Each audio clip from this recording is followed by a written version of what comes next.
Hi, my name is Dr. Wilmina Landford, and I'm a plastic surgeon.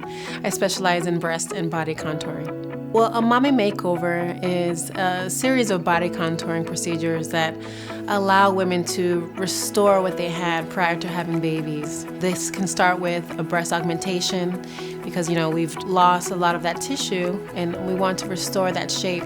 Also with the abdomen, we're bringing back that contour, we're tightening muscles, we're removing the excess skin, and we're restoring that figure that they had before children. The amount of time that it takes to do a mommy makeover varies from patient to patient. Some women want to focus on their tummies, others on their breast. So it really depends on the options that you choose, and we'll go over that during your first consultation. Everybody heals very differently. What we offer is a post-recovery ecosystem that provides you with the support that you need. We have qualified staff that will be with you every step of the way. I think that the ideal result is when I can reestablish contour. So once I've tightened the muscles and I've removed the excess skin, then we can appreciate the shape. Patients are thrilled after having a mommy makeover. And this is why I do this. I want to restore their shape and give them back their lives.